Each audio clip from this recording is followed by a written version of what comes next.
Hello guys, this is your friend Shinobi Addict 2.0 and we are back with a new fanfic. Which is What If Naruto Build Harem with Kyuubi, Hinata and Kurenai Part 1. And if you enjoy this fanfic then please press the like button and subscribe to my channel for more fanfic like this. And now let's start the fanfic. A 3-year-old boy with bright blonde hair that looked smudged with dirt, bright blue eyes, 3 whisker marks on each cheek, a ragged white shirt and black shorts that looked tight on him was running away from an angry mob of villagers.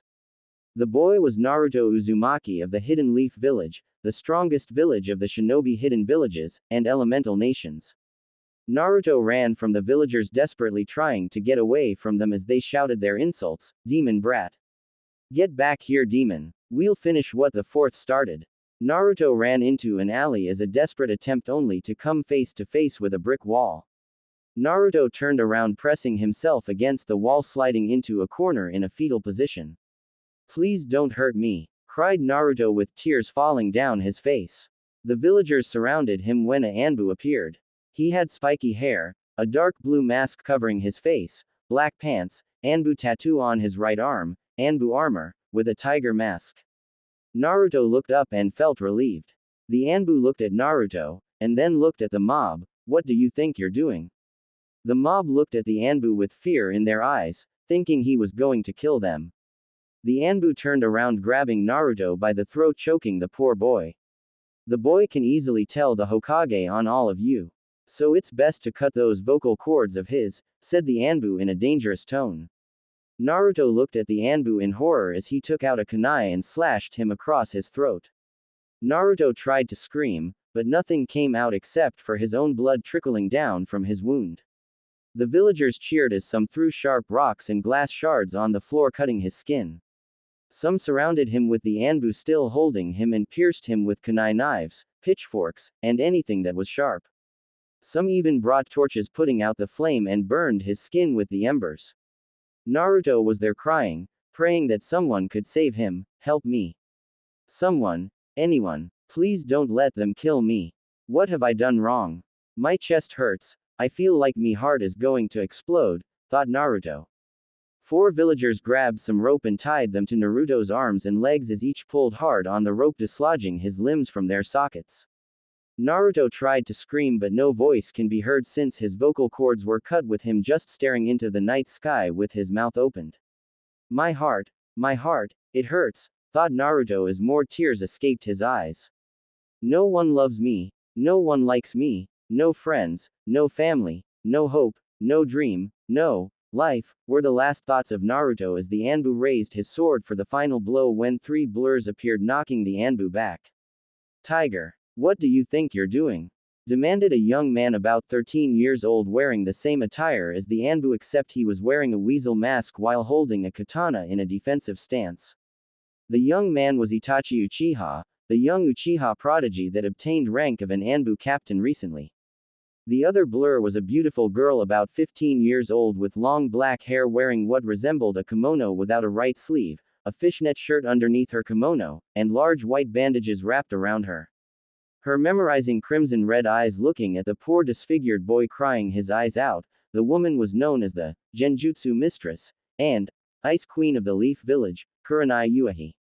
The other blur was a purple-haired woman about the same age as Kurenai tied in a pineapple-shaped knot and was wearing a full-body fishnet suit, a short orange skirt, and a tan-colored trench coat and went by the name of Anko Mitarashi. "Is the boy okay?" asked Itachi. Naruto just looked up at the 2 women with fear in his eyes just as his world turned black. The 2 women looked at him as he lost conscious and both started performing medical jutsu best to their knowledge. The women healed some minor bruises, but couldn't stop the bleeding. "Itachi, we need to get him to the hospital and fast. We can't stop the bleeding from his throat," said Anko in a worried tone.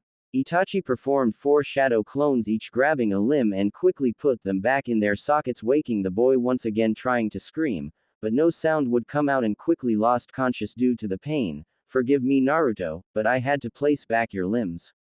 You're lucky I won't tell the Hokage about this. As for you Tiger, you are hereby relieved of your ninja duties and rank. You are to turn in your mask on my desk by morning or die," said Itachi in a dangerous tone releasing a large amount of killing intent. The villagers were at least glad that he wouldn't tell the Hokage about the incident. However, I never did say that Kurenai-san and Anko-san could tell, said Itachi, springing his trap, making the villagers worried as the three of them disappeared in a puff of smoke. The next day, Naruto awoke staring at a white ceiling, realizing he was in the hospital and it was late in the afternoon. Just then an upside-down face appeared with a young teen with long black hair in a ponytail, smiling ear to ear with his eyes closed, similar to Naruto's own foxy grin. "Well, it looks like Sleepyhead woke up," said the teen cheerfully. Naruto just stared at him with a curious expression.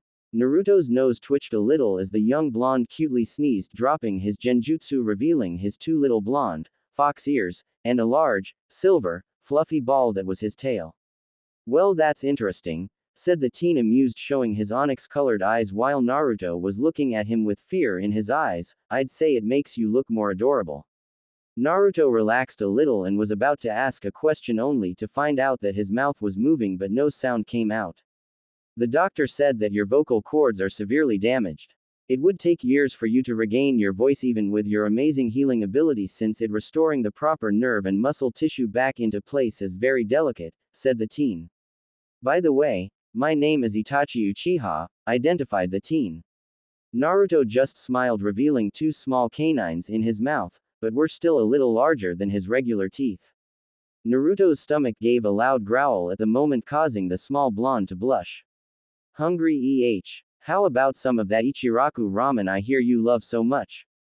asked Itachi. Naruto squealed with delight as his giant fur ball of a tail was wagging. Once outside, the boy went into a dark alley and came back with a ragged khaki sheet wrapped around his entire body and covering his head, looking like a wanderer's cloak. Itachi wondered about the boy's action, but shrugged it off when he heard his own stomach growling for food. Itachi and Naruto headed towards Ichiraku ramen when Itachi noticed the cold stares and activated his Sharingan to ward off anyone who had the idea of attacking the child. Naruto was trying to hide behind his cloak when he noticed Itachi's eyes. Itachi noticed the Naruto's curious look. "This is my family's bloodline called the Sharingan, allowing me to copy any jutsu I see, except for other bloodline and summons.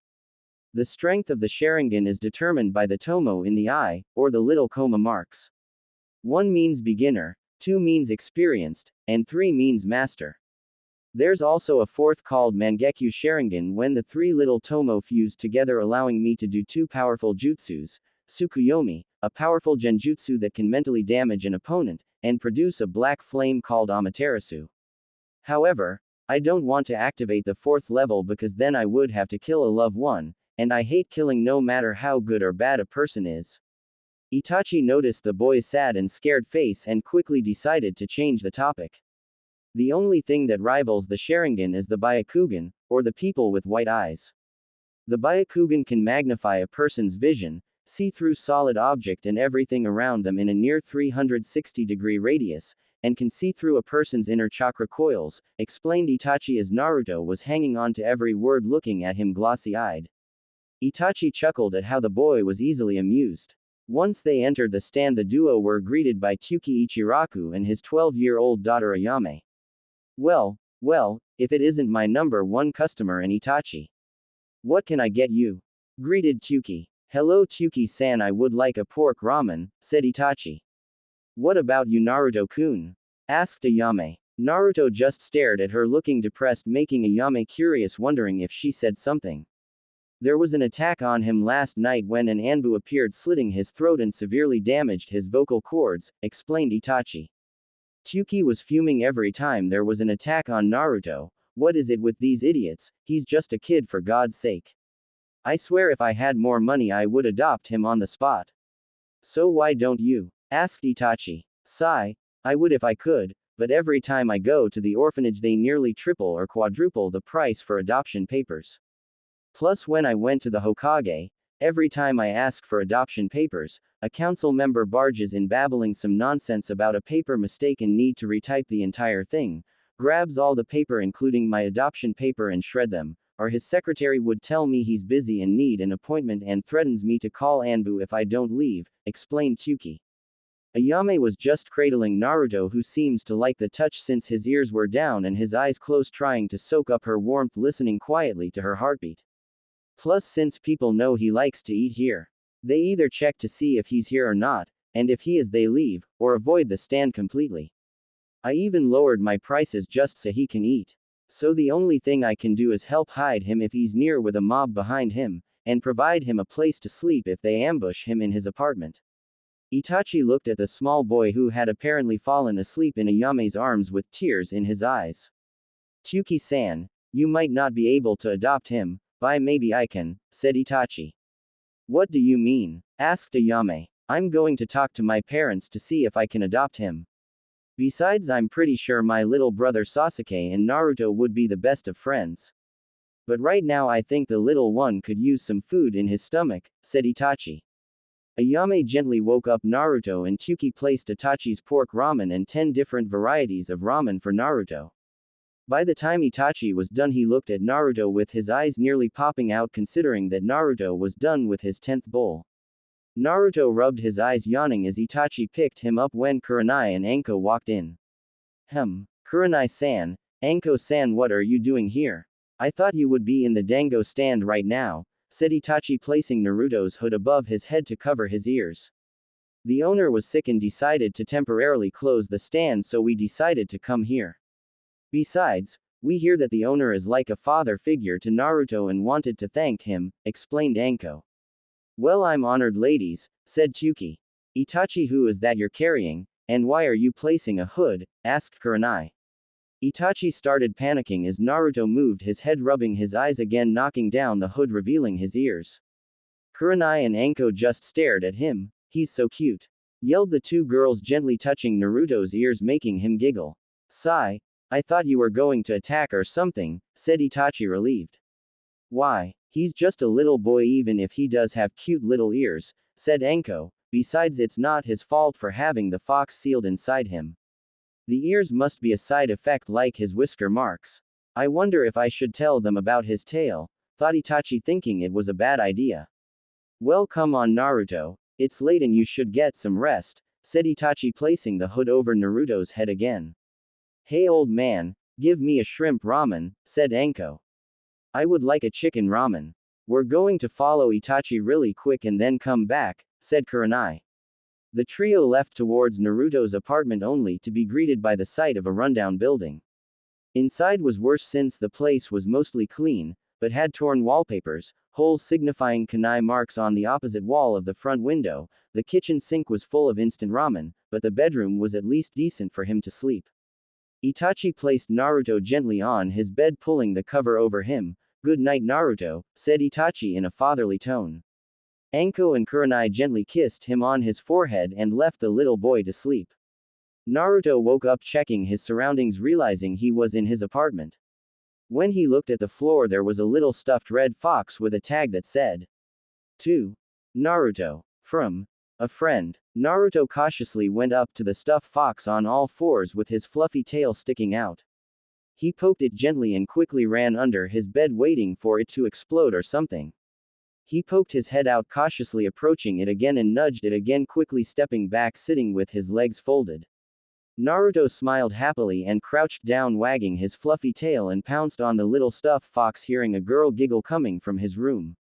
He stopped for a minute, but decided to shrug it off and resumed his playing with his first and favorite toy. Up in a tree, Kurenai and Anko were watching Naruto with binoculars, keeping an eye on Naruto, making sure he was safe. Ah, he has a cute fluffy fur ball of a tail. Itachi is so dead for not telling us, said Anko. Random street. Itachi was walking along only to sense a cold, dark feeling directed at him. Brr, I sense murder, but from who? Anko. No, she's actually pretty nice once you get to know her. Creepy, but nice. I get the feeling she found out something I was hiding from her, but what? Back in the tree, the girls continued to watch him until Kurenai heard a girly squeal. Squeal? I just want to go down there and pet his little tail, squealed Anko. Wow, Anko-chan, I don't think I ever saw you this girly before, said Kurenai, amazed. What? I have my moments. I am a girl after all. I wonder who gave him that stuffed fox though, said Anko. Probably someone who cares for him like us, said Kurenai. The girls continued to watch Naruto continue playing with his toy. Naruto's apartment. Naruto tossed the fox with his legs and arms only to catch it while rubbing his ears against the toy's soft fur. Naruto then jumped back and pounced on his toy again, giggling and wagging his tail. Up in the tree. Just one touch. Just one touch. Come on Kurenai-chan, it's not fair. Screamed Anko, now chained to the tree trunk, thrashing. Sorry Anko-chan, but I had to hold you back no matter how much we want to touch it. Then how come you're not tied up? You just want to touch that cute fluffy tail by yourself. On the contrary, said Kurenai, showing a leg braced attached to the tree trunk with a chain as well. I tied myself up when I tied you up. You're no fun, said Anko, crying waterfall tears. 5 years later, an 8-year-old Naruto was walking down with a ragged-looking cloak and a dark blue face mask covering his face. People today seem to be whispering amongst themselves, but they weren't about him. Did you hear? Itachi Uchiha killed his entire clan last night. Yeah, plus I hear the only survivor was his little brother Sasuke. After the massacre he just left the village. Naruto's eyes widened at what he had heard with his heightened hearing. Itachi had failed to adopt Naruto since his father hated him for being a demon. Itachi had tried and tried again, but to no effort, even with his mother's plea to her husband that he was only a child. Itachi just gave up and decided to support Naruto by giving him half of his payment for every mission he went to help him buy anything he needed. Naruto raced towards the Hokage tower, racing past the secretary and ninja following him. Naruto slammed open the doors, turning around and quickly closing them, barricading the doors with his body. Naruto, what are you doing here? Asked the Hokage. Inside his office was another boy about his age that looked like a miniature Itachi but with shorter hair, and a few inches taller than him. Naruto smiled widely only to be thrown to the floor with 4 Jonin came in, holding Naruto down. That's quite enough. Release him, ordered the Hokage. But Hokage-sama, I will not repeat myself, so do as I say or face Ibiki and Anko. Just so you know, Anko and Ibiki have taken quite a shine to the boy, and if they find out one of you harmed as much as a hair on him, their sessions would be 10-folds than what they normally do, said the Hokage in a dangerous tone. The Jonin were sweating bullets thinking about Ibiki and Anko, and left quietly. Now then Naruto, I'll be with you in a second, I just need to talk to this boy, said the Hokage as his hand gestured towards the boy. Naruto pulled out a photograph from underneath his cloak showing he was wearing a white shirt with black baggy pants, and gave the photo to the Hokage. The Hokage took the picture, puzzled at Naruto's actions. When the Hokage took the picture, his eyes widened at what he saw and looked at the miniature Itachi. Sasuke, are you sure you saw Itachi killing your family? Asked the Hokage. Yes sir. I saw it with a genjutsu he called Tsukuyomi, said the boy known as Sasuke. Well, don't believe it. Your brother was framed for murder. Thank you Naruto, you just saved an innocent man from a horrible fate, said the Hokage. What do you mean Hokage-sama? Asked Sasuke. Look at this photo, said the Hokage, handing Sasuke the photo. Sasuke looked at the photo only to see Tsuki Ichiraku smiling ear to ear, hugging his daughter with one arm and hugging a smiling Itachi Uchiha that could rival Tsuki's smile, with a peace sign on his right hand, and carrying an 8-year-old Naruto with a peace sign on his left hand inside the ramen stand. Sasuke was confused until he looked at the date and time on the bottom left-hand corner of the photo. Sasuke's eyes widened, realizing that the date and time was during the massacre had started, realizing that the ramen stand and the Uchiha complex were too far away. Even if Itachi did perform a shadow clone jutsu, it was still too far even for him. But how? Asked a shocked Sasuke. Well, it could be that someone was spying on your brother for some time, learning his movement, combat strategies, and use any conflict that he had to turn it against him so he could get the blame. Whoever did it was probably just bidding his time to strike. As for the Tsukuyomi, it is believed that there is a similar technique when a person just focus a large amount of killing intent into their eyes and mix it with a high-level genjutsu, making it seem that the target just saw his or her own death, death of others, or both. It could be that this person used that on you, making it seem like the technique. For the eyes, it could be that he developed a contact lens that resembles the Sharingan, since transformation jutsu doesn't copy bloodlines, explained the Hokage. Sasuke was shocked at what he heard, considering whoever killed his clan took every consideration and detail down to the last second to frame his brother. Sasuke, said the Hokage, pulling Sasuke out of his thoughts. Your brother was a good man and saved Naruto here countless of times. He even considered adopting him, but alas, your father had such a stubborn pride, always lusting for more power, never accepting him. Sasuke, your brother never did want power, and was always pushed by your father and the Uchiha elders. That's why I always hear him arguing with father and the others, said Sasuke. I'm guessing your brother was with Naruto the whole time, said the Hokage, looking at Naruto, who just nodded his head, signifying he was right in his assumption. Thank you, Naruto-san, for clearing my brother's name. I would have probably been driven mad and would stop at nothing to seek power to kill him, said Sasuke, bowing at Naruto. Naruto tugged at the Hokage's robes, gaining his attention, and pointed at his stomach, tracing the seal. Are you sure, Naruto? Asked the Hokage as Naruto nodded yes with determination in his eyes. Very well then, said the Hokage, looking at Sasuke, who was confused. Sasuke, what do you know of the Kyuubi no Kitsune, the nine-tailed fox? Asked the Hokage. Well, the fourth Hokage was the one who killed it, said Sasuke. Well, that's not entirely true. The fourth Hokage couldn't kill the demon, so instead he decided to seal it. However, he had to seal it inside someone whose chakra coils hadn't been developed. That someone was a baby, and that baby is here standing next to you, Naruto Uzumaki, said the Hokage. Sasuke's eyes widened and looked at Naruto, giving his foxy smile after pulling down his mask, but he's just a normal kid. Yes, he is. However, the villagers don't see that and think he's the demon himself. Naruto has survived countless assassination attempts, during which one had damaged his vocal cords when he was 3. Luckily, over the years he's managed to make some noise and is now able to whisper some words, and has found acceptance in several people, one of which was your brother. Itachi came here one day asking me to be Naruto's personal bodyguard, with the exception that he would only do short S-class and A-class missions to give half the profit to Naruto. Chuckle, your brother came here last night saying he wanted to introduce the two of you to see if he could give Naruto a playmate, said the Hokage, smiling, recalling the event. Naruto removed his hood, revealing his fox ears and a long silver fox tail sticking out of his cloak. Well, it would seem that the seal gave him more than one side effect. I'm guessing that Itachi knew. Naruto just nodded, wagging his tail. The Hokage just laughed at Naruto's gesture when Sasuke interrupted. Naruto-san, thank you for everything.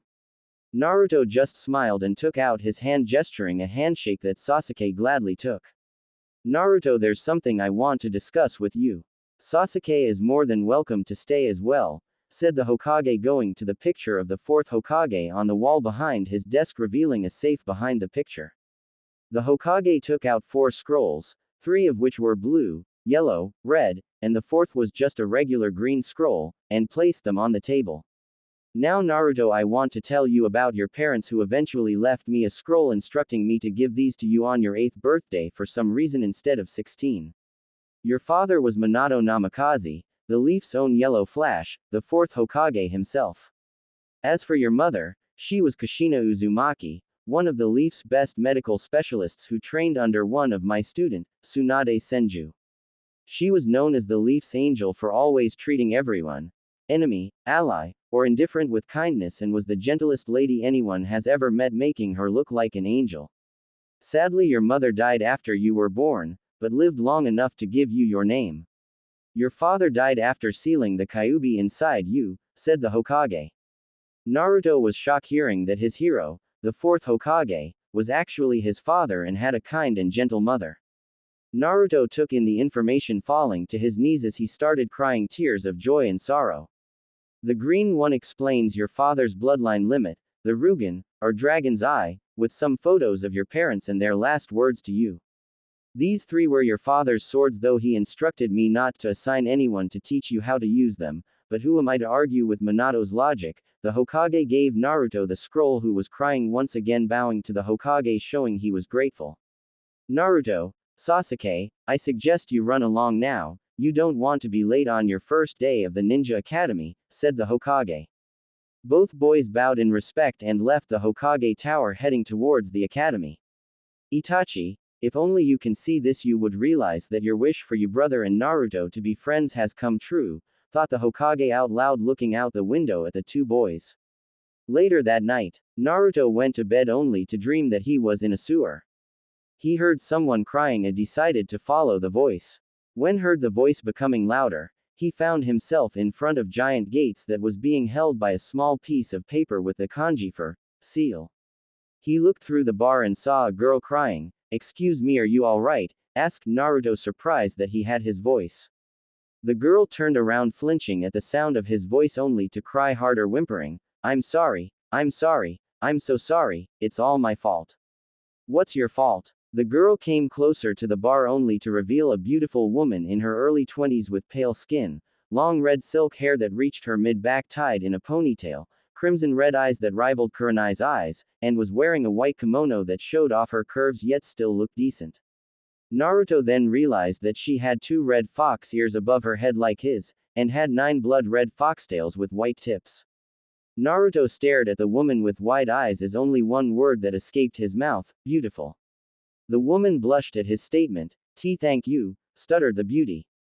Are you an angel? Asked Naruto. No, I'm a demon, the Kyuubi no Kitsune to be exact.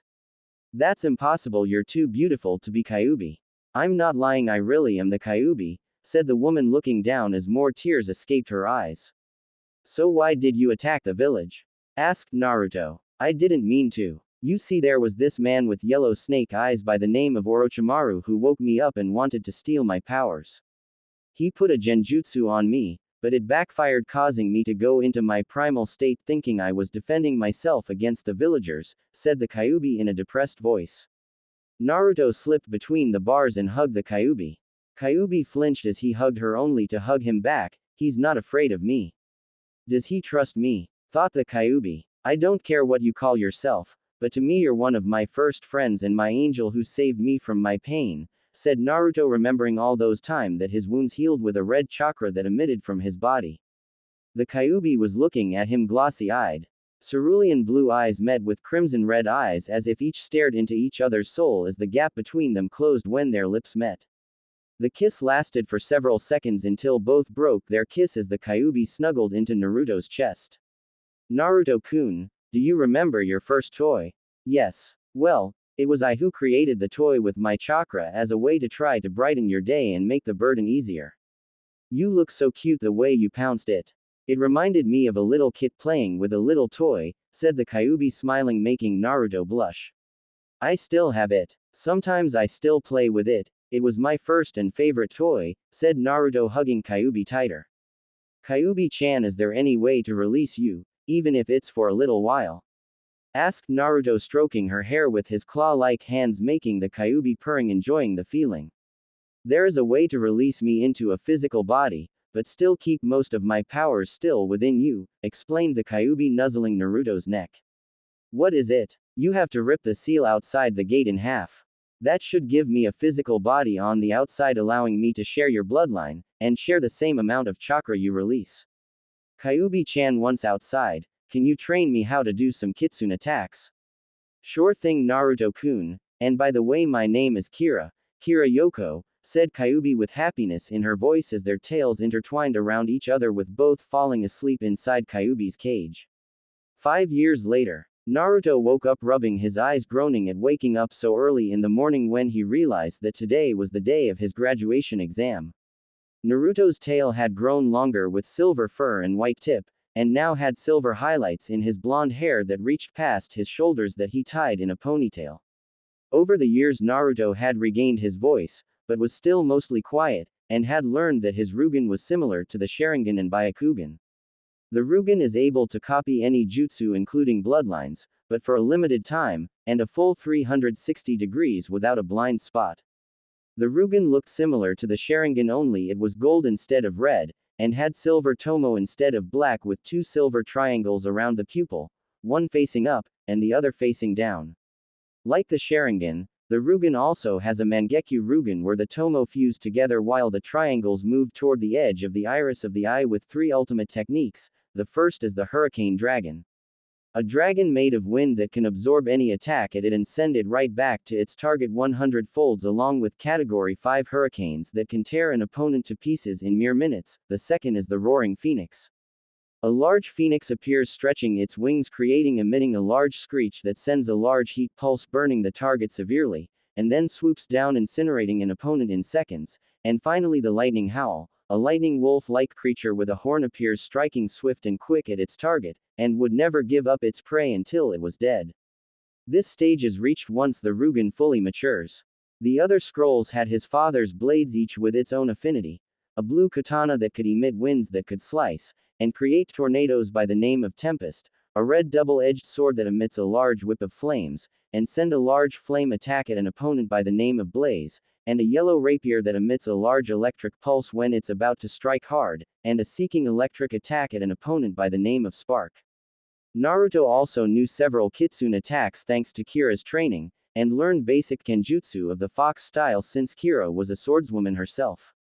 Naruto got out of bed only to find a girl about his age with large C-cup, a large shirt that was her pajama, long red hair with 2 fox ears that complemented her face, and a long red fox tail with a white tip. Naruto softly chuckled as he bent down and kissed her on the lips. The girl stirred and moaned passionately, wrapping both her arms around Naruto's neck. Both teens broke the kiss and stared into each other's eyes. Morning, Vixenheim. Morning, Foxy-kun. Naruto and Kira had gotten close to each other that they had become lovers, but had yet to have with each other. Why don't you go up and take a shower while I go make breakfast? Okay, Foxy-kun, I still can't believe you became an incredible chef. What can I say? Trial and error is a good method of learning, said Naruto as Kira gave him a quick peck on the lips and headed towards the shower. Naruto made eggs, bacon, sausage, and French toast as Kira came out wearing a red shirt with black baggy shorts, and a weapons pouch on her right thigh as Naruto was serving orange juice. Both quickly ate and Naruto took a quick shower while Kira washed the dishes. Naruto came out wearing a dark blue shirt with a white Uzumaki spiral on the back, black baggy shorts, black sweatbands, and 2 weapons pouch on both his thighs. Ready, Kira-heim? Yep. I just finished, said Kira. Naruto performed a ram seal and quickly did the only genjutsu he knew to hide his features and swords, and put on a red cloak, placing the hood over his head, and placing his 3 sword over his right side as Kira shifted her form into a little red fox and jumped on Naruto's shoulder, wrapping her tail around his neck like a scarf. We have to stop by the Hokage Tower first. The old man said he had something important to tell me and Sasuke-kun. Plus I think I should tell him about us, said Naruto. Very well then, Foxy-kun, I won't stop you. Maybe I can clear my name with him, said Kira. Naruto jumped from rooftop to rooftop heading towards the Hokage Tower. Hokage Tower. I have an appointment with the Hokage, said Naruto in a monotone voice towards his secretary, who just scowled at him and led him through, fearing her life and job. Once inside, he saw that Sasuke was already inside, sitting in front of the Hokage wearing a dark blue shirt with a high collar and the Uchiha fan on the back, white sweatbands and leg warmers, white baggy shorts, and a weapons pouch on his right thigh with bandages underneath. Naruto just in time. Please grab a seat, said the Hokage, gesturing the seat next to Sasuke. Now then, the reason why I called you here is because since both of you are the last of your clans, therefore both of you must marry at least 4 women in order to be considered as part of the council in the future and as head of your clans according to our law, said the Hokage. Great. Just great. If someone told everybody in our class, the girls would swarm over me like moths to a flame, said Sasuke. The Hokage looked at him confusedly and turned his attention towards Naruto for an explanation. Fangirls, said Naruto, making the Hokage understand completely now. Hey old man, there's something I've got to tell you, said Naruto, scratching the back of his head. What is it, Naruto? Asked the Hokage. Well, how do I put this? I kind of made contact with the Kyuubi, said Naruto. What? Screamed the Hokage, quickly performing a series of hand seals making the room temporarily glow blue, then back to normal. There now, no one would listen in on us. Naruto, how did you make contact? Tell me everything you discuss, and don't leave any detail. He might try to trick you into freeing him, said the Hokage, worried. Well, for starters, he is actually a she, and I asked her why she attacked the village when she told me that a man by the name of Orochimaru tricked her by placing a genjutsu on her, but it backfired, causing her to go into her primal state and attacking the village thinking she was defending herself, explained Naruto. Just like Minato thought. Well, except for the Kyuubi being a girl part, thought the Hokage. She's really quite gentle and caring. In fact, she gave me my fist toy, which is a little stuffed fox. When I first met her, she was crying for me, for my pain and suffering. All those time of me being alone with no one to help me, she really did care for me.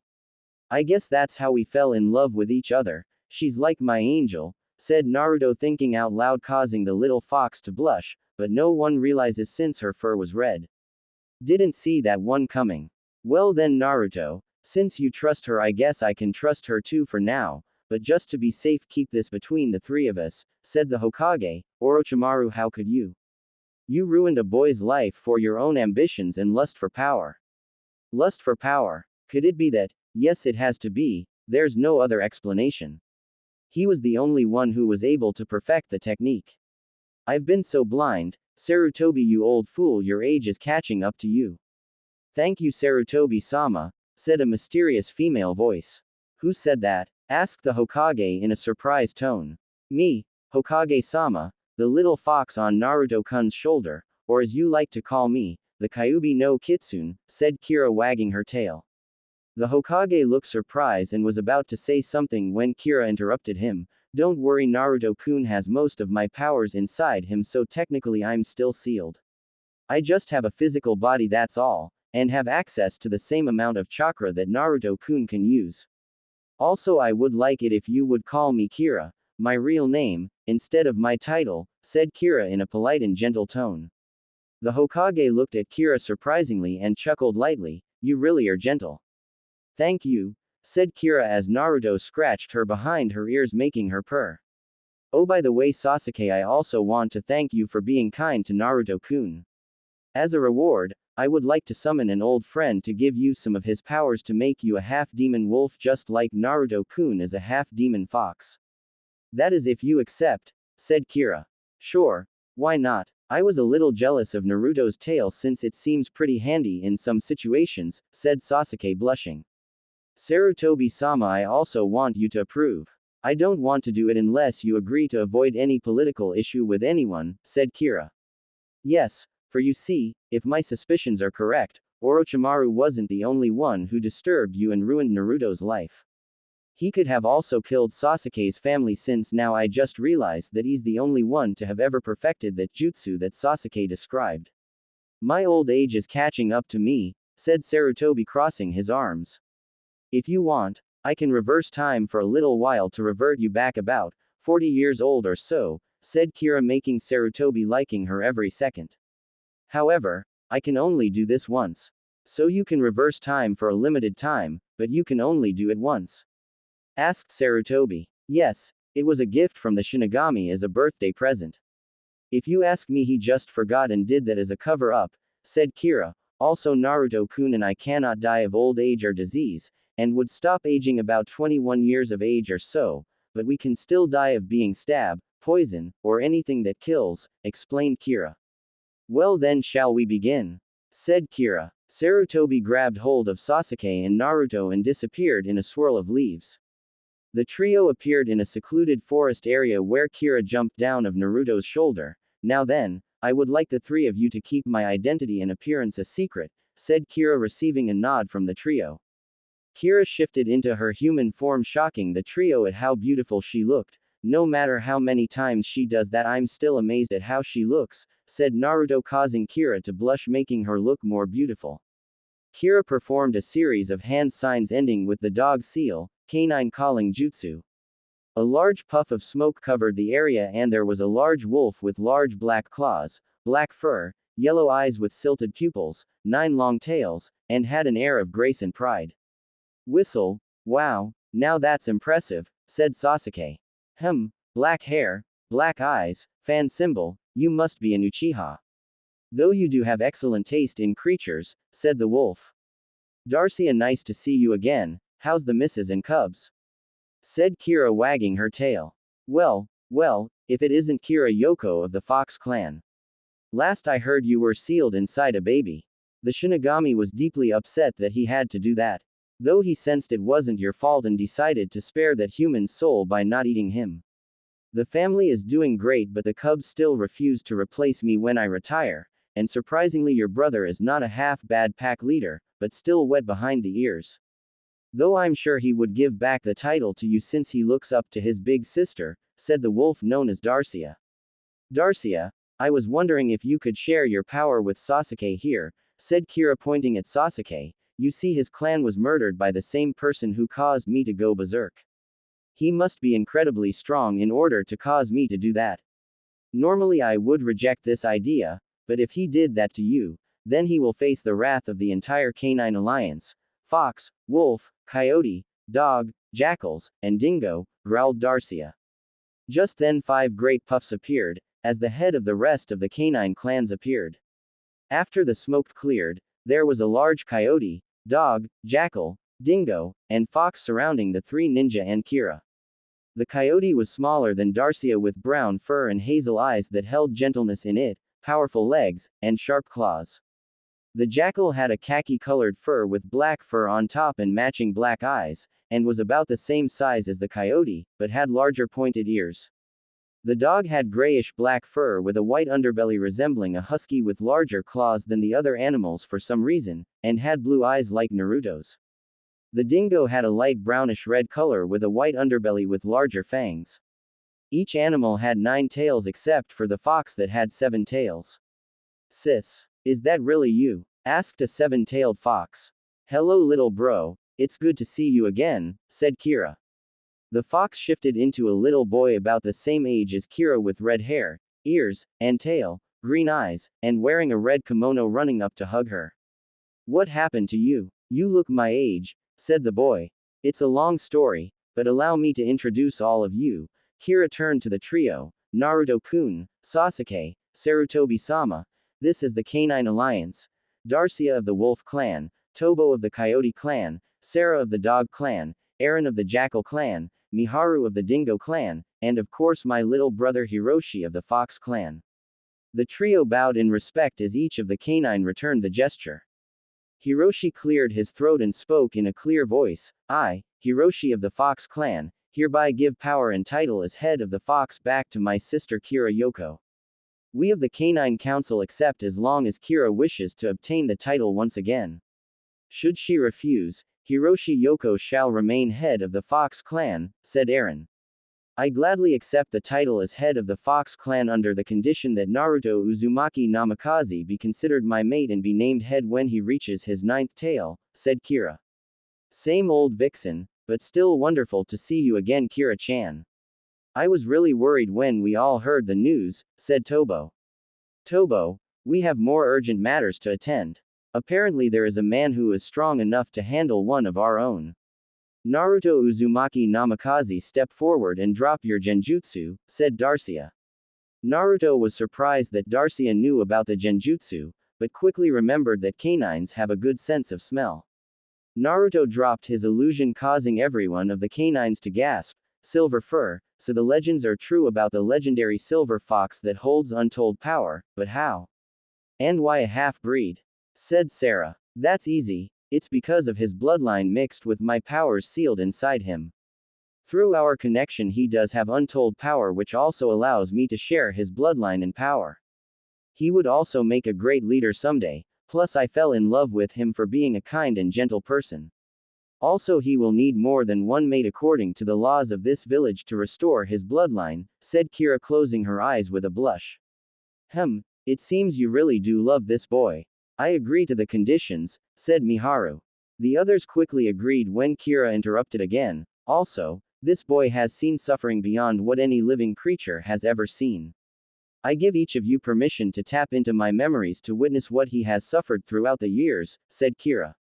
Kira and the rest of the canines closed their eyes as different colored chakra engulfed her as each visibly flinched as they watch all the beatings, pain, and suffering Naruto suffered, as well as the kindness and salvation of Itachi, Sasuke, the 2 Kunoichi Jonin, Tsuki and Ayame, and the love of Kira.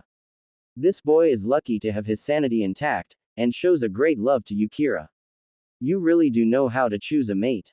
Are you sure you're alright with him having more than one mate? Asked Miharu. Yes, as long as they love him like me, said Kira, blushing once again. I assure you I have done everything in my power to protect Minato's son. However, every time a good man like Tsuki Ichiraku, or Itachi Uchiha try to adopt him, my council decide to step in, making excuses to sabotage their efforts.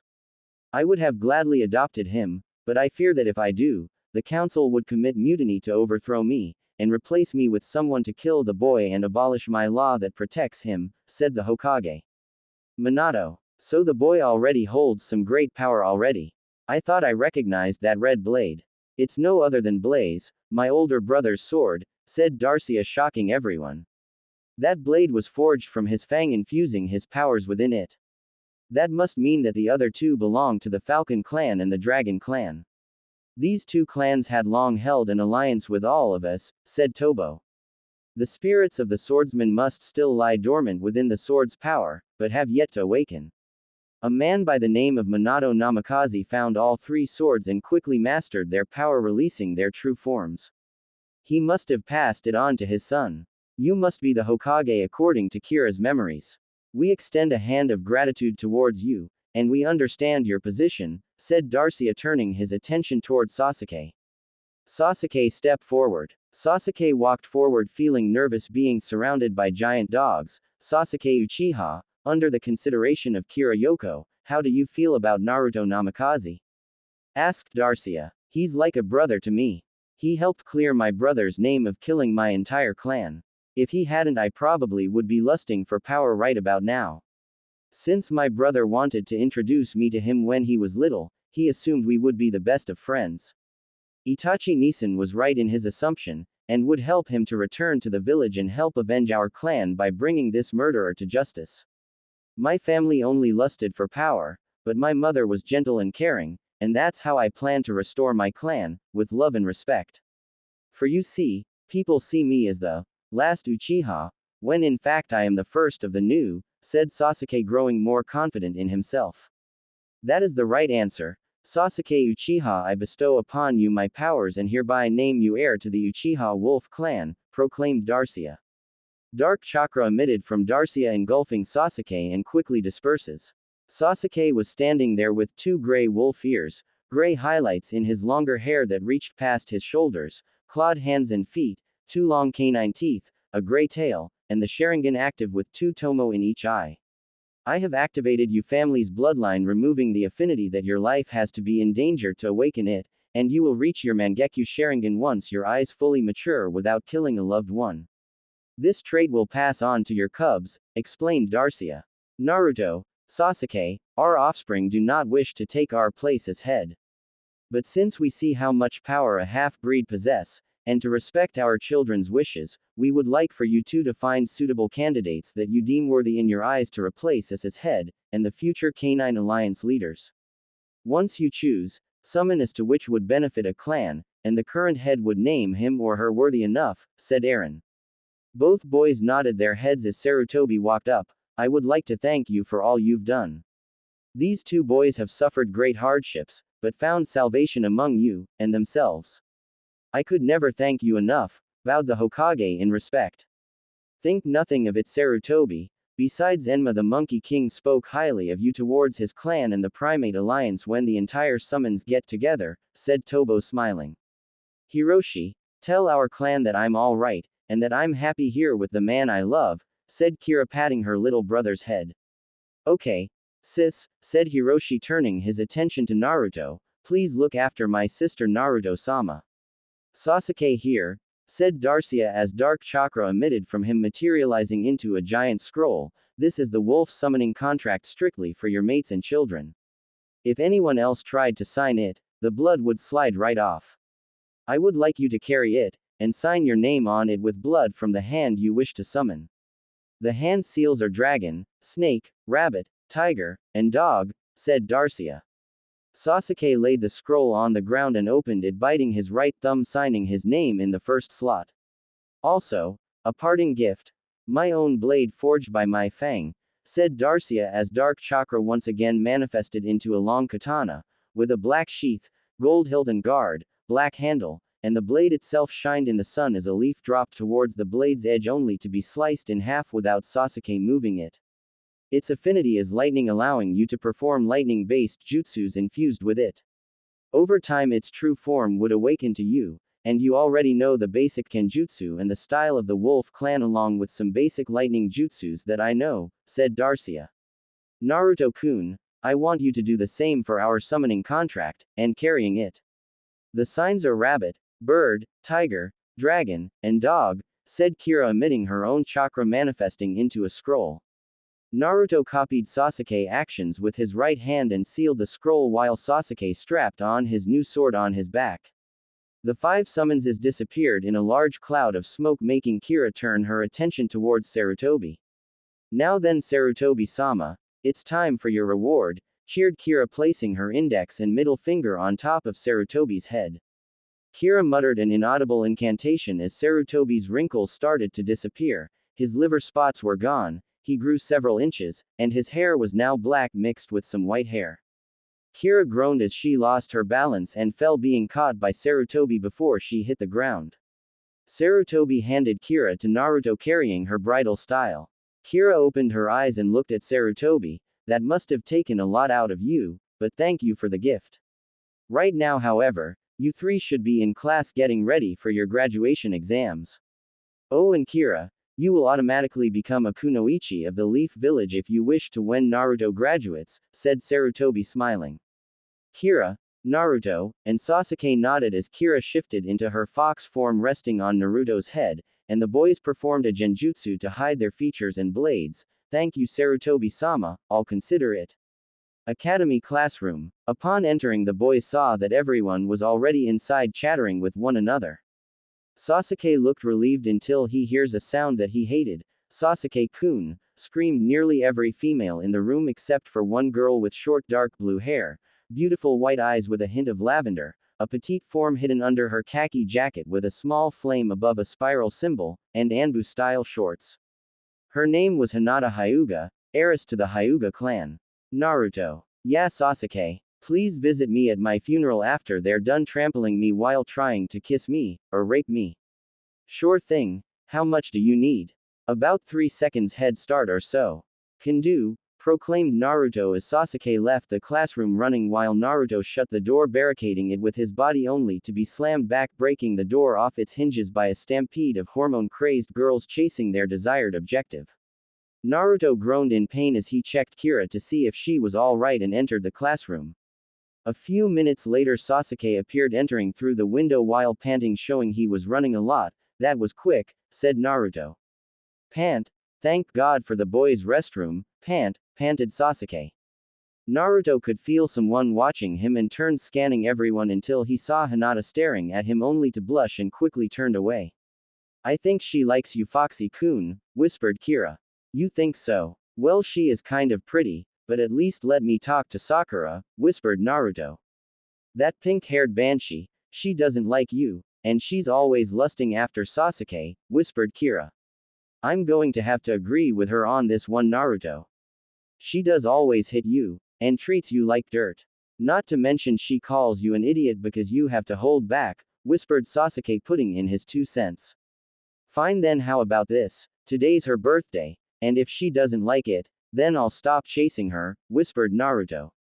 Your choice, shrugged Sasuke. Kira just looked at him with worry in her eyes. Just be careful, Foxy-kun. Even though she doesn't like you, know that I will always love you, whispered Kira, nuzzling on Naruto's neck, making him pet her behind her ears. I made it first, yelled 2 girls. One had a red Chinese-like dress with black Anbu-style pants, a white circle on the back, and long pink hair.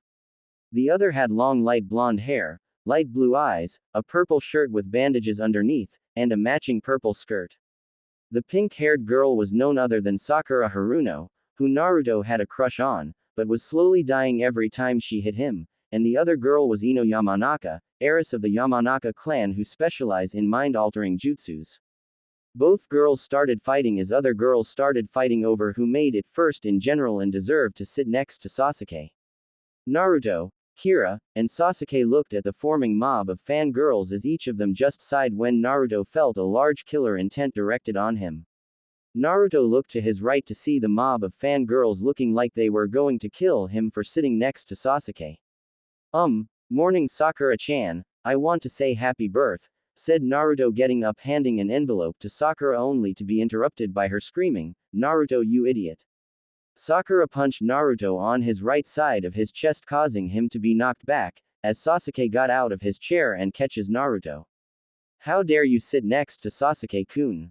Yelled Sakura again. Sasuke noticed that Naruto's breath was uneven and gasping like he was having a hard time breathing. Sasuke looked worried and opened his cloak to reveal that it had a small pocket where Sakura punched him and was bleeding like a kunai stabbed him. Sasuke reached into the pocket pulling out a little crushed white box with a pink glass shard sticking out horizontally realizing that a piece of the shard could be stuck inside him and punctured a lung between his ribs. Sasuke opened the box to see what the shard looked like, and pulled out a miniature Sakura tree broken into different little pieces. The glass figurine looked really expensive, more than how much Naruto owned. Kira, look for any missing pieces. Bark once if all the pieces are there, bark twice if one or more is missing, said Sasuke taking off his and Naruto's weapons pouch taking off the bandages underneath and started to clean some of the blood. Kira barked once signaling that all the pieces were there while Sasuke started ripping Naruto's shirt showing his chest was full of small scars from cuts and bruises with a long scar that looked like a sword wound from his right shoulder to the left side of his hip. Sasuke dressed the wound and carried Naruto on his back. Hang on Naruto, I'm taking you to the hospital, said Sasuke as he jumped out of the window he entered jumping from rooftop to rooftop with Kira behind him. Sakura and the rest of the class looked at what happened with Sakura's eyes showing disbelief as she stared at the little glass Sakura tree realizing how beautiful it was, and could estimate that it must have cost Naruto a fortune. The rest of the fangirls looked at her as she dropped to her knees staring at the floor. Naruto-kun, all those wounds in your body, what could have made you suffer so much? Naruto-kun, thought Hinata as tears started falling from her eyes. All right class, settle down, said Iruka walking in with his partner Mizuki realizing that his class was unusually and disturbingly quiet. What happened in here? Asked Mizuki. Sakura punched Naruto just for sitting next to Sasuke, and wishing her a happy birthday when his present broke and stabbed him in the chest puncturing a lung. Sasuke tried to clean the wound and headed towards the hospital, explained a random student. Iruka's eyes widened at what he heard about Naruto since Iruka had been a father figure to both Naruto and Sasuke since both boys were like brothers, and everyone would always spot them together unless it was when they left home. Mizuki, take over the class, I'm going to the hospital, said Iruka rushing out the door. Naruto woke up 30 minutes later seeing Kira's face in her fox form. Once again, you have to be an angel, said Naruto in a soft whisper. Naruto-kun, please don't ever do that again, whispered Kira close to tears. Sasuke barged in the next second grabbing a nearby chair barricading the door hearing the screams of girls on the other side of the door. What is it with these nurses? Do they think I like older women? Well, there was this older one that looked really cute when I visited my brother in Anbu, said Sasuke remembering the girl. What was her name? Asked Naruto who had recovered. Well, now I see you're awake. You work fast, Kira, said Sasuke. Thank you, said Kira wagging her tail. Her name was Yugao Azuki, she was the same age as my brother, but only liked him like an older brother figure. She had dark purple hair with beautiful brown eyes, an hourglass figure, she was very kind to me, and she was the one found me first and brought me the Hokage. She was really beautiful, blushed Sasuke thinking about her. Looks like someone has his first mate in mind, smiled Naruto snapping Sasuke out of his stupor. Naruto. Sasuke. Are you in there? Can you hear me? Excuse me miss, came the voice of Iruka. All right Naruto, you create the distraction then get Iruka, said Sasuke removing his chair placing his back against the door. Way ahead of you, Sasuke, said Naruto taking out small purple orb. Sasuke opened the door as Naruto threw the orb creating a purple smoke screen as both boys dashed out, grabbed Iruka, and dashed back in the room hearing the women bickering about the smoke bomb. Why didn't you use the window Iruka-sensei? Asked Naruto. Well, to be honest, the easiest way to find you was to find the mob of Sasuke's fangirls, said Iruka scratching the back of his head causing Sasuke to sweat drop. Naruto, how do you feel? asked Iruka. I'm fine thanks to Kyuubi's chakra, said Naruto. Iruka had never found out that Kira was actually the Kyuubi, or knew that Sasuke already knew about it. Naruto, it's all right, Iruka. Naruto told me about it 5 years ago when we started the academy, said Sasuke, crossing his arms. Well then I guess that's okay, said Iruka, not sure what to do. Anyways, the nurse said since you're all better you can come back to the academy to take the final exam. At least try to pass the final exam, I don't want to fail you. Fine, but we take the window. I fear for my manhood, and my first time, said Sasuke, shivering at the thought of what the nurses might do to him. Academy room. The trio entered when Mizuki said, about time you got here. I was about to start without you. Sorry. He recovered fine except I was delayed by a group of Sasuke's admirers, said Iruka, causing Sasuke face fault and his fangirl emit a killing intent towards the nurses at the hospital. Sasuke and Naruto returned to their original seats since none of the girls took it since Sasuke wasn't there. Now then, there are 3 phases to the test. Your first test is a written portion of the exam, said Iruka. Great. My weakness, thought Naruto. Don't worry Naruto, just answer at least half or so correct, said Sasuke. After the first exam, Naruto took Sasuke's advice and answered half right, and slammed his head against the table. How much did you hold back? Whispered Iruka. About half right or so, whispered Naruto. I guess that could help you, but we'll see, whispered Iruka. After collecting the papers, Mizuki started grading them as Iruka prepared for the next exam. Now then, your next exam is your aim.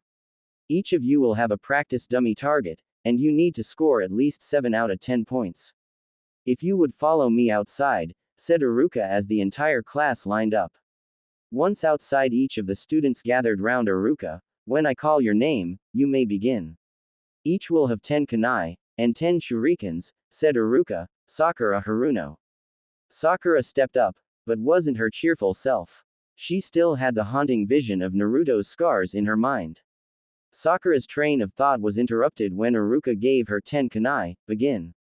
Sakura scored 7 out of 10, with the last kunai barely touching its target, but still held in place, and 2 shuriken hitting the same target, but embedded the weapon even deeper, making it count as 2 hits.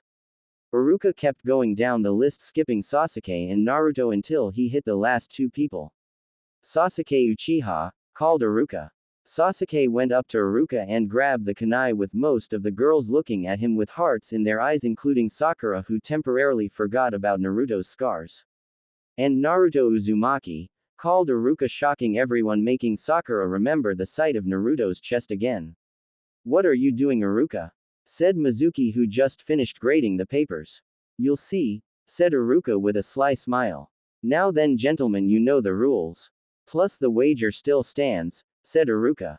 Wager? Asked Mizuki. If Sasuke wins, then the 3 of us eat at his favorite tea stand, and if Naruto wins, then it's dinner at Ichiraku Ramen, said Iruka, making everyone sweat drop. Sigh. This is a test, Iruka, not a gambling site, sighed Mizuki.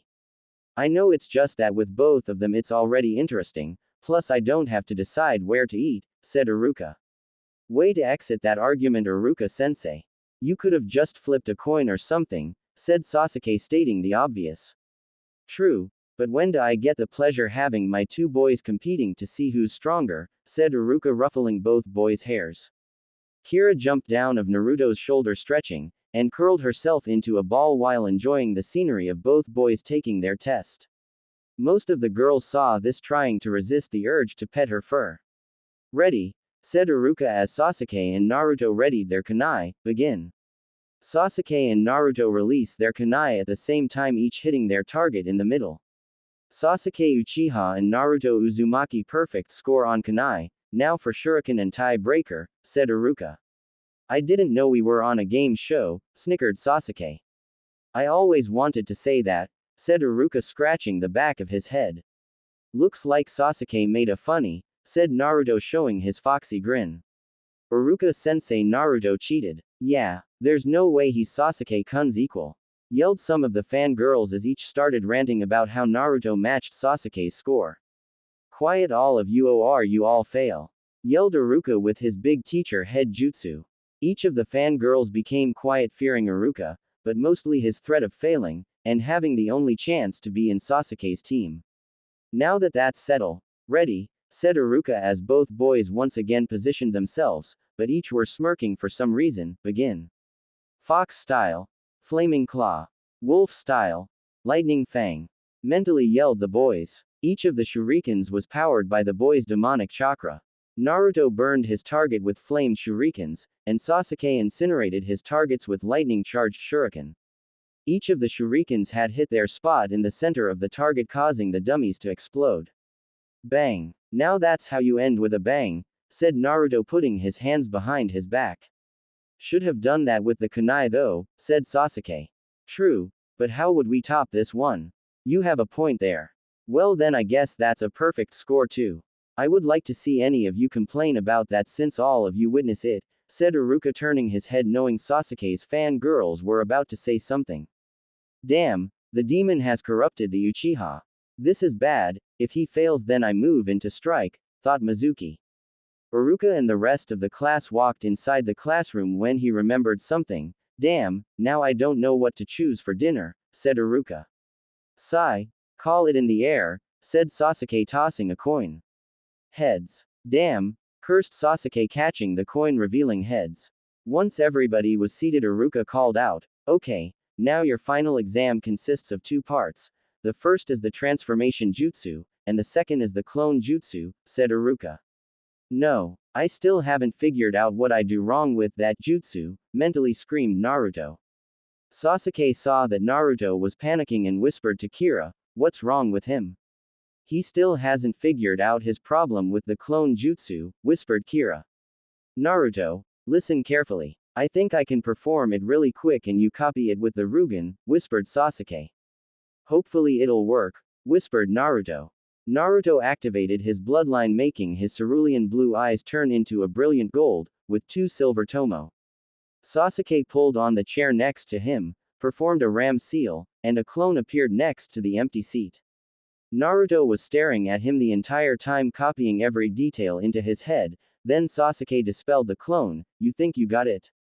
Whispered Sasuke. I can only pray, whispered Naruto. Sasuke Uchiha, called Iruka. Sasuke walked down and transformed into Iruka. Naruto Uzumaki, called Iruka as Naruto walked down. Naruto performed a ram seal, concentrating his chakra. Transform, yelled Naruto, transforming into the 4th Hokage. Everyone was shocked to see how much Naruto resembled the 4th Hokage and dispelled the transformation. Instead of transforming back to his regular self, there stood a girl with swirling clouds covering her intimate parts with 2 pigtails, blue eyes, and whisker marks. Oh. Iruka-sensei, said the girl seductively, making Iruka rocket back by a stream of his own blood from his nose. Naruto transformed back, laughing while clutching his side. Gotcha with my sexy jutsu. You and that stupid jutsu, yelled Iruka, smacking Naruto in the head with 2 napkins stuffed on his nose. Kira was on Naruto's desk the entire time watching, and was still laughing watching Iruka being propelled back by his own nosebleed. Now that's comedy, snickered Kira. You just couldn't resist, could you? Said Sasuke with his elbows on the desk while his head was supported by his hands facing down, while Naruto sit next to him with a giant bump on his head. Nope, but hopefully some of the students got the hint. I doubt it, said Sasuke. Okay, now Mizuki and I would see each of you individually so each of you can perform the clone jutsu and pick up your headbands, said Iruka. One by one the students entered an empty classroom, some coming out with headbands, some without. Naruto was sweating bullets as he heard Sasuke's name being called, knowing he was next after him. Sasuke came out wearing his headband around his neck with a look like he was deep in thought when Naruto heard his name being called. You'll do fine, Naruto-kun, I'll be there with you, said Kira reassuringly. Naruto walked in and saw Mizuki and Iruka sitting in a table with a bunch of headbands next to them. All right, Naruto, you must make at least 1 clone to pass, said Iruka. Naruto gulped as he did performed a ram seal, clone jutsu. A puff of smoke appeared, showing Naruto standing the same position he was, and next to him was a dead clone that looked like a dummy. That's impossible. I copied it off of Sasuke. It should have worked, mentally yelled Naruto. Something's wrong here. Sasuke was able to perform it, but Naruto can't. They both have the same amount of chakra, and the same size in the inner coils ever since the fusion. So both should be able to perform it, thought Kira. Then Kira realized something that she overlooked. Ah, that's right. Stupid, stupid, Kira, it should have been obvious, mentally scolded Kira at herself. Naruto, I'm sorry. I have no choice but to fail you. The written portion hardly gave you any points, and the Kunai and Shuriken test did boosted you score, but was still below passing, sighed Iruka. Come on Iruka, some of the kids hardly perform a perfect clone, even Sasuke looked like he had trouble performing it. Why don't you just? I'm sorry Mizuki, but Naruto failed and that's that. Sasuke's clone wasn't perfect but it was still able to stand unlike Naruto's. I'm sorry Naruto, but maybe you'll have better luck next year, said Iruka. This confirms my suspicions, thought Kira. Kira jumped onto Naruto's shoulder and saw that he was deeply disappointed. Naruto walked outside seeing the other graduates, parents congratulating their children making Naruto feel worse. Naruto headed towards the swing set that he would usually sit on whenever he felt alone when he spotted Sasuke there. Hey, said Naruto depressingly. Sasuke noticed that Naruto didn't have a headband and took his off. I'm going to ask Iruka if I can repeat the year as well. But you performed the clone jutsu, why do you want to repeat the year? Asked Naruto. Hey, Naruto, you're like a brother to me, and possibly the only living person I consider family. If you didn't pass, then I'm willing to suffer a year of fangirls rather than get put on a team with a fangirl and some weakling who might hold the team back. Besides, I wouldn't mind having a laugh or two when you pull the same stunt on Iruka next year, smirked Sasuke. Thanks Sasuke, said Naruto with higher spirits. Foxy-kun, I think I know the problem. You copied Sasuke's example of the clone jutsu perfectly, however, it was the difference in height that caused the problem, explained Kira. What do you mean Vixenheim? Asked Naruto. Well, both you and Sasuke have the same amount of chakra thanks to Darcia fusing his power with Sasuke, and both of you have the same inner coils. However, the only difference between you two is height. Since Sasuke is bigger than you, his clones must fill out with more chakra making it look like a regular clone, but not a perfect clone. On the other hand, Naruto is shorter, therefore his chakra can't fill the clone completely thus creating a dead-looking clone, explained Kira. Now that you mention it I did have a hard time performing it. At first I thought I did something wrong, but it happened again inside the exam and when I demonstrated it to Naruto, said Sasuke. So you're saying that the reason why I can't perform the clone jutsu is because I have too much chakra, and because I'm short. Fate is a cruel mistress, said Naruto crying waterfall tears. My point exactly, the only solution I can think of is that the clones must be solid somehow since the both of you have too much chakra to perform such a simple jutsu that restricts too much of your chakra. Sadly I don't know of such a technique, I'm sorry, said Kira. It's okay Kira-heim, we'll just try next year, said Naruto picking her up. It's getting late, I think I'll head home and take a shower. Same here, said Sasuke. Naruto was walking down the street when he heard footsteps approaching. Hey Naruto, how do you feel? Asked Mizuki catching up to Naruto. I've had better days, said Naruto. You know there is a way for you to graduate that Iruka hasn't told you, said Mizuki, come on take the bait. Really? How? Asked Naruto excitingly with stars in his eyes. Gotcha. Well all you have to do is. That night, Naruto was jumping from tree to tree carrying a large scroll in his hands, yes. I did it. Now Iruka-sensei will pass me for sure, said Naruto. Something doesn't seem right here Naruto-kun, said Kira having second thoughts about this so-called makeup exam. Don't worry Kira-heim, Mizuki-sensei wouldn't do anything, said Naruto. Hokage Tower. Hokage-sama. The demon has stolen the forbidden scroll, said a random Jonin. I suggest you watch your tongue unless you want Ibiki to remove it for you, said the Hokage in a dangerous tone. Lord Hokage, I don't think Naruto meant to steal it. I have known him and Sasuke for a long time, and something doesn't seem right, said Iruka. I want to believe you Iruka, but right now the main priority is to get back that scroll and Naruto alive. That scroll contains forbidden jutsu, as well as the fourth sealing technique that he used on the Kyuubi, said the Hokage, taking off his hat, revealing he looked younger, shocking most of the ninja. I want all of you to find him and bring him here alive and unharmed. Iruka, get Sasuke and help him look for Naruto. If I find as much as one hair out of place on his head, then you have an appointment with Ibiki and Anko. Now go, ordered the Hokage, waving his hand as all the ninja dispersed, making the Hokage's robes flutter in the wind. Ha! No one will find him. Only I know where to find him, mentally smirked Mizuki. In the forest near an abandoned shack. Naruto landed down from the tree, looking around, smelling around for Mizuki, only to smell the scent of trees, and for some reason, lavender. I guess Mizuki-sensei isn't here yet. Oh well, it gives me time to try out one of these cool jutsus, said Naruto. I still don't trust him, but maybe one of these jutsus might help us, said Kira. Naruto opened the scroll and was surprised to see a lot of different and difficult jutsus. His eyes then spotted one that said, Shadow Clone Jutsu. Maybe this can help us out in our clone problem, Kira said Naruto, looking at the description. Maybe, and it says that the clones are solid. So it could be a solution, said Kira, peering over Naruto's shoulder. Let's try it. You never know until you try, said Naruto. Different part of the forest. Iruka and Sasuke were jumping from tree to tree looking for Naruto. Are you sure it was Naruto and not someone in a transformation disguise?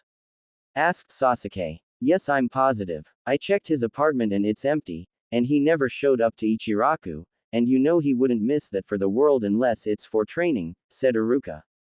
Let's ask him when we catch up to him then, said Sasuke.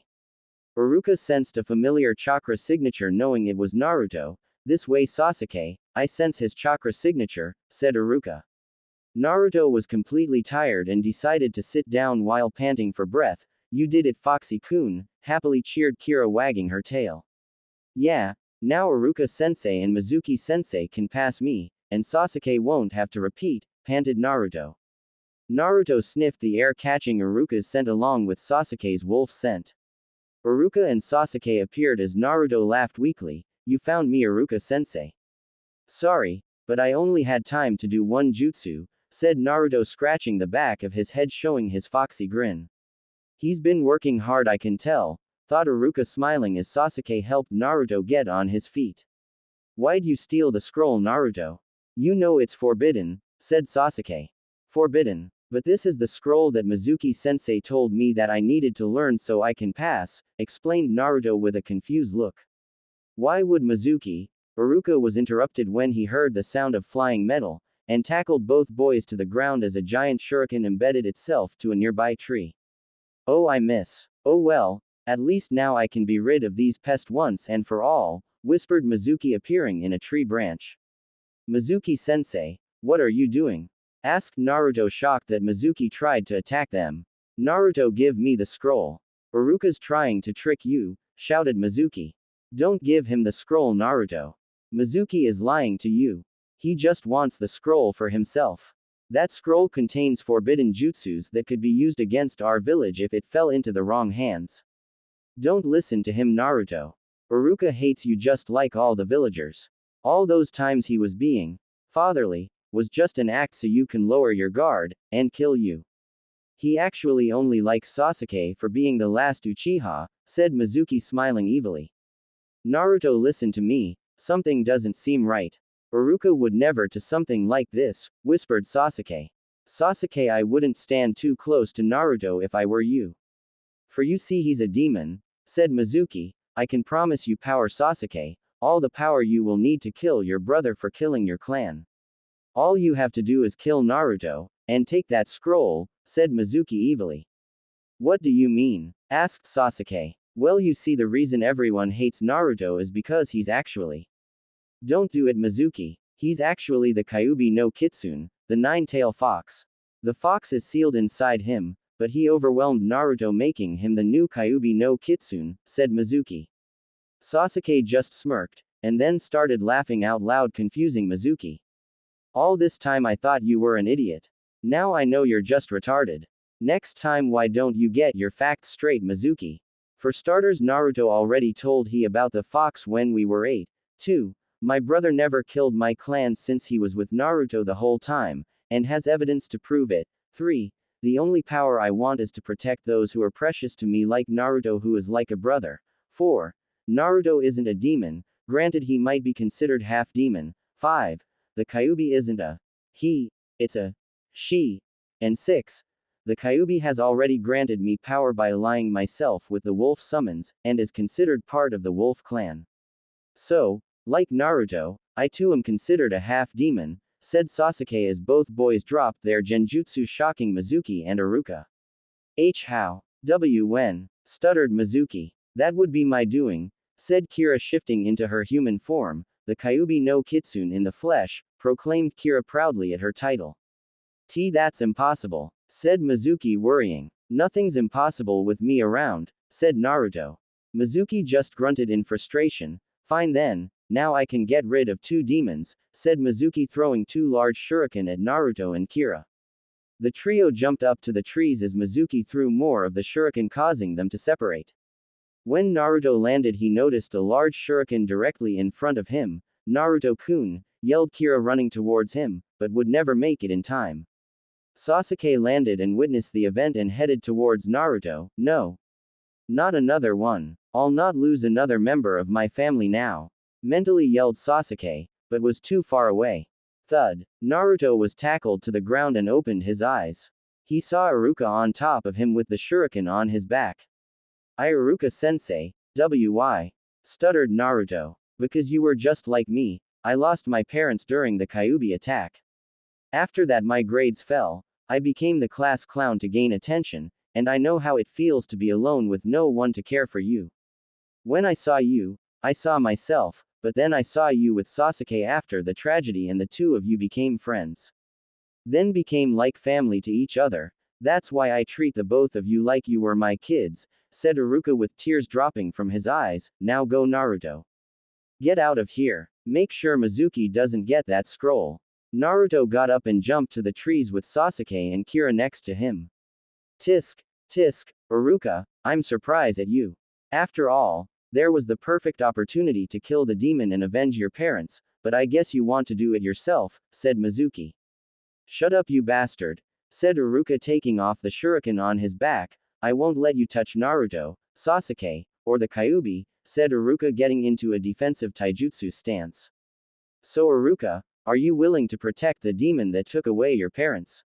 Smirked Mizuki. If Naruto and Sasuke trust her, then so do I, said Iruka, throwing the giant shuriken only for Mizuki to jump into a tree branch and follow Naruto. Damn, curse Iruka, following Mizuki. Deeper into the forest, Iruka saw Naruto carrying the scroll with Sasuke and the Kyuubi in sight. Mizuki, disguised as Iruka, threw several kunai at Naruto, hitting him in the back. Naruto landed sitting in a nearby tree with Sasuke and Kira next to him. Iruka landed in front of him. Naruto, it's alright now, Mizuki is gone. Naruto took out a kunai, throwing it at Iruka, making Iruka dodge the projectile. Naruto, what are you doing? Asked Iruka. You're not Iruka-sensei. I should now because Naruto puffed, revealing Iruka in his place, as Sasuke and Kira puffed out of existence. I'm the real Iruka. You never were really good with the clone jutsu, Mizuki. Damn you, Iruka. Can't you see he's nothing but a beast? He probably planned this, bidding his time to kill everyone without mercy. He only cares to satisfy his bloodlust, said Mizuki. Near a tree where Iruka and Mizuki were talking, Naruto, Kira, and Sasuke were there listening to their conversation. You're right, that is a beast, said Iruka, as Naruto felt discouraged and started to believe Mizuki's word about Iruka. But that's not how Naruto is, said Iruka with pride in his voice. Naruto jerked his head up, wanting to listen. Naruto is a hard worker who was never given a break his entire life. Now he found someone who accepts him for whom he is apart from me. If anything, it doesn't matter what you do to me, I know that Naruto will continue to work hard and follow his dream, to become Hokage of the village hidden in the leaves, yelled Iruka with more pride in his voice, hoping Naruto heard him. Mizuki twitched his eyebrows in annoyance, raising a giant shuriken ready to end Iruka's life. Just then Kira appeared in front of Iruka swinging her claw-like hands forcing Mizuki to dodge, scratching Mizuki's vest. Sasuke appeared behind Mizuki kicking him in the back as Naruto appeared above him swinging the giant scroll down like a hammer smashing Mizuki towards the ground. If you ever touch my sensei, I'll kill you, said Naruto with malice in his voice. Mizuki looked at him then started laughing. Ha, ha, what are you going to do? You're just an academy student, a newly appointed genin, and a demon whose powers are sealed. Face it, I'm stronger than you, said Mizuki with an evil smile. You would think, wouldn't you? Said Naruto with his own evil smirk causing Mizuki to worry. Naruto put down the scroll with a heavy thud, and performed a cross-shaped hand seal. Sasuke, Kira, I want you two to copy this jutsu, said Naruto. Sharingan. Ryugan. Sasuke's eyes became red with 2 black tomo in each eye, as Kira's eyes became gold with 2 silver tomo and 2 triangles near the pupil. But that's right, it's the 4th Hokage's bloodline, my father's bloodline, my bloodline. Plus a friend of Kira activated Sasuke's bloodline as a gift. As for Kira, since she's sealed inside me she gets to share my bloodline, said Naruto. Now face the wrath of Naruto Uzumaki Namikaze, Shadow Clone Jutsu. Yelled Naruto as the surrounding area was covered in smoke showing hundreds of Naruto. Shadow Clone Jutsu, yelled Sasuke and Kira at the same time, as hundreds of Sasuke and Kira appeared standing next to Naruto's clones. Those aren't just illusions, they're solid clones, thought Iruka smirking. Naruto, you never cease to amaze me.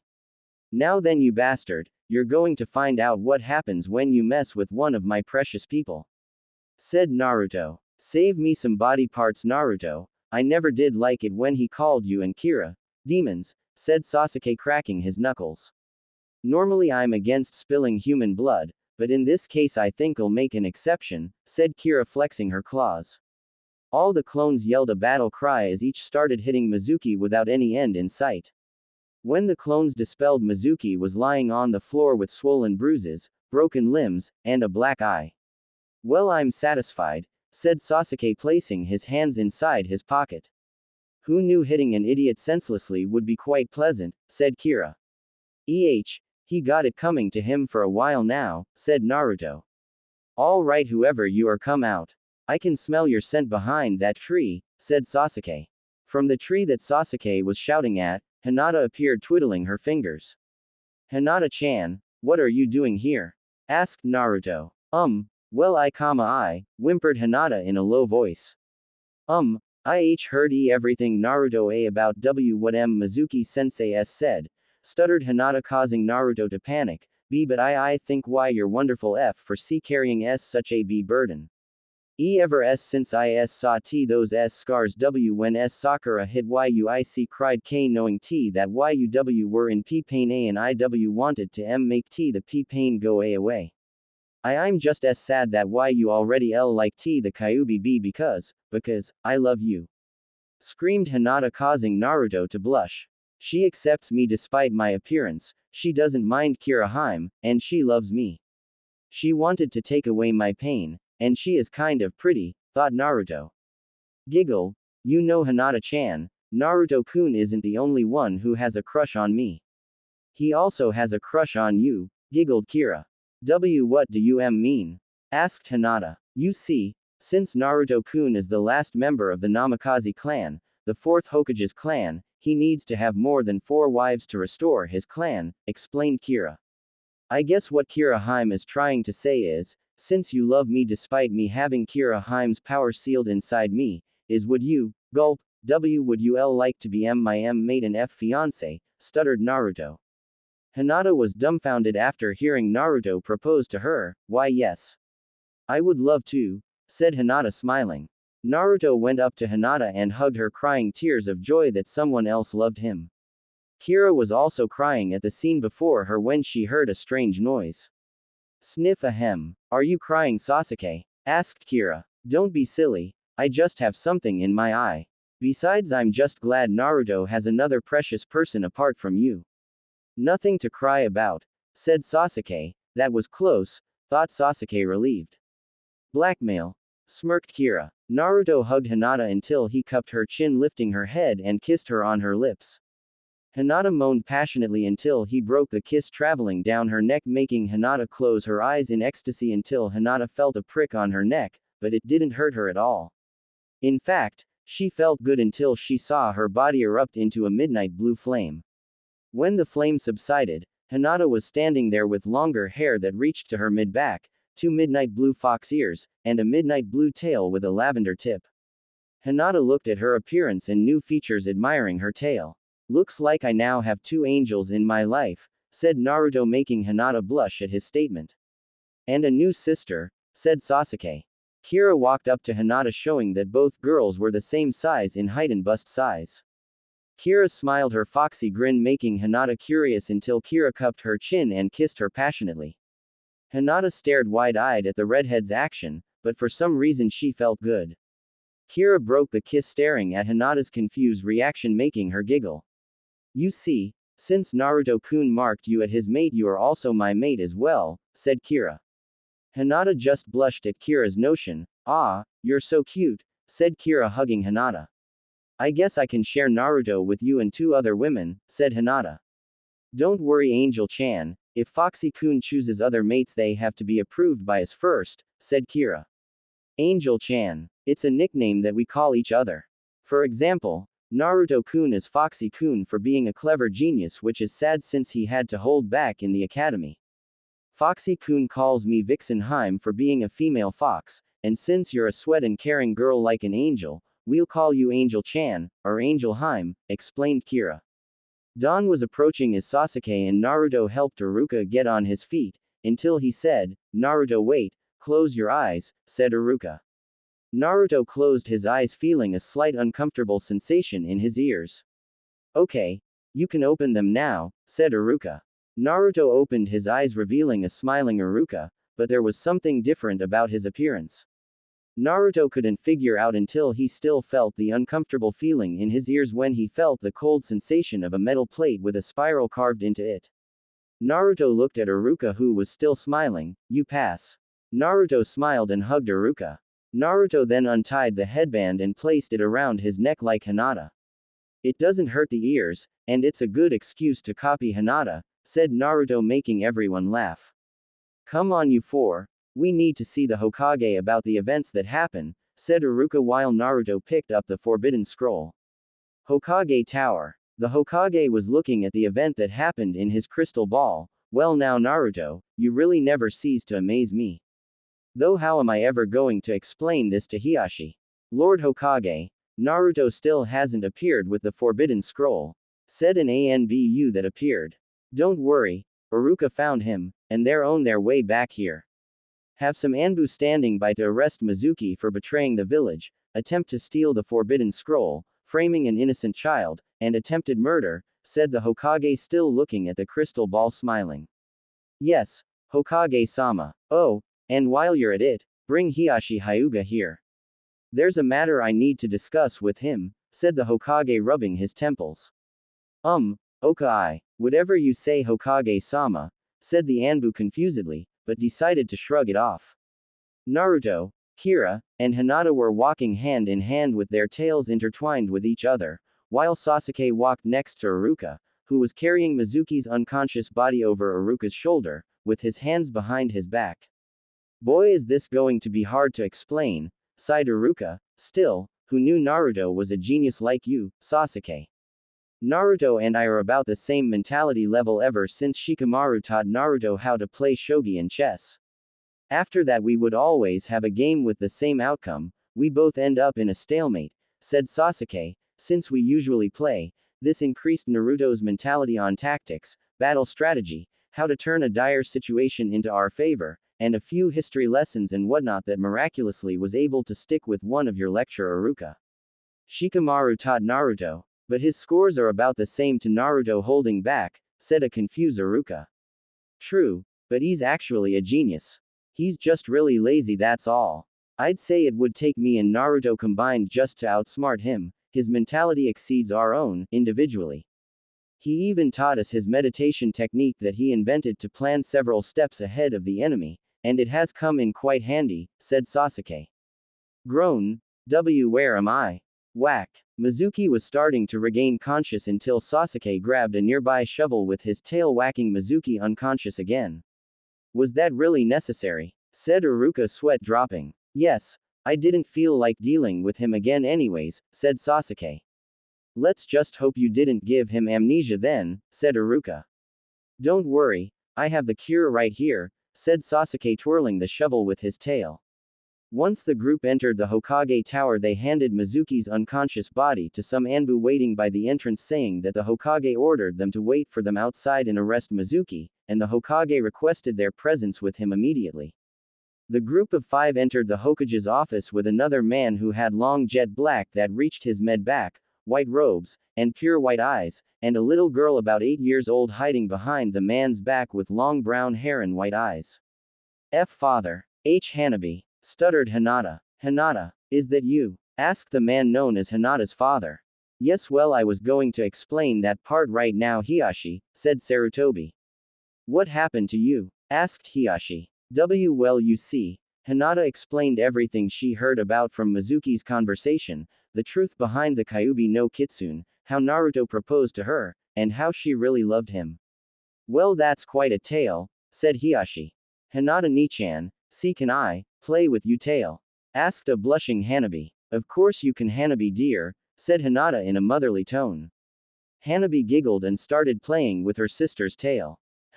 Just like her mother, said Hiashi, remembering his loving wife. If you don't mind me asking, why did you bring Hinata-chan's little sister here? Asked Kira. I don't trust the Hyuga elders. They've already forced me to do terrible things that I regret, said Hiashi. Like what, Hiashi-sama? Asked Naruto. Well, for starters, they've forced me to put the cage bird seal on Neji. I hated that seal from the moment I laid eyes on it. I tried to talk the elders into letting me personally place the seal on him when I was really planning on painting a fake seal to make it look real by using my brother's seal as a model. However, they denied me and placed the seal on his forehead. I can still remember how my brother screamed when they placed the seal. He screamed just like Neji. I felt like crying. After they placed the seal on Neji, I kept apologizing, trying to think of a way to make up for not trying harder to avoid this conundrum. All my brother and Neji asked were to watch over Hinata to make sure she would grow up happy. During that time, the Hidden Cloud Village came to visit to establish an alliance between us. They tried to kidnap Hinata that night to experiment on her to see how the Byakugan worked. Luckily he failed and I killed the kidnapper, which unfortunately turned out to be the representative of the Cloud Village. The other representatives were outraged and wanted my life to repay for the one they lost. The Hyuga elders didn't want me to go and decided to send my brother in my place, but I denied until my brother knocked me out. When I woke up, I explained everything to Neji and I couldn't stop crying over my brother's death. I begged Neji to forgive me, but all he asked was to watch over Hinata as my brother did for me to honor his memory. Then they forced me to abolish our clan alliance with the Namikaze clan, said Hiashi. Wait, isn't that your clan, Foxy-kun? Said Kira. You must be the Kyuubi. Hey, Minato was right all along, said Hiashi. What do you mean? Asked Sasuke. Well, you see, Minato and I were good friends. When we both became head of our clans, we decided to make a clan alliance. When our wives were pregnant, we discovered I would have a girl and Minato would have a boy. So we decided that along with our clan alliance, our children would be married if they wished to. If one of our children disagreed with this, then the marriage is terminated, but not the alliance, explained Hiashi. Hinata hugged Naruto, feeling happy that the entire time she was engaged to her crush as Naruto hugged back. I see that we made the right choice in having the marriage, said Hiashi, making the two teens blush. Anyways, when the Kyuubi attacked, Minato saw how she, was behaving strangely, almost like a cornered animal fighting for its life. When you were sealed, the Hyuga elders saw Naruto nothing more than a pest and a demon like the rest of the villagers. That's why they abolished the clan alliance, thinking that Naruto would destroy and taint the Hyuga name, said Hiashi. What's more, they thought Hinata was too weak to be an heiress and wanted to disown her and place the seal on her as well. That's when I had enough and decided that I would never have my daughter suffer what my brother and Neji did.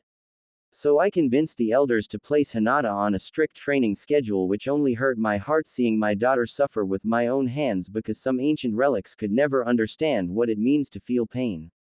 Then one night during my late studying, I came across an ancient scroll about our rules, and it stated that the head of the clan can abolish the elders, but it can only be done once the head has been newly established as a fifth decree. Once the first decree has been established by the head, and it's not to re-establish the Hyuga elders, then the head cannot establish new elders, said Hiashi. So you see, I've been pushing you and Hanabi hard to protect you from the corruption of the Hyuga elders. I hope you can forgive me, said Hiashi. Of course, father, I can never hate you. If you did it to protect us, then you did it out of love, said Hinata, carrying Hanabi snuggling into her sister's embrace like a child to its mother. At least something good came out of this ordeal. Now that you and Naruto are engaged again, I can re-establish our alliance, forcing the Hyuga elders to accept no matter what. Speaking of which, can I borrow you camera Sarutobi-sama? Asked Hiashi. Of course, but may I ask why? Said the confused Hokage. Well, how many times do you get to tell a bunch of Hyuga elders that they have no choice but to accept the reality of things no matter how much they hated it? Their reaction would be hilarious, said Hiashi. Everyone pictured the reaction of the Hyuga elders, thinking they would have a heart attack, or have a shock face since they were so stuck up. Everyone laughed at the mental images. Ha, ha, ah. All right Hiashi, you can borrow it as long as I get a copy, said the Hokage, wiping away a teardrop.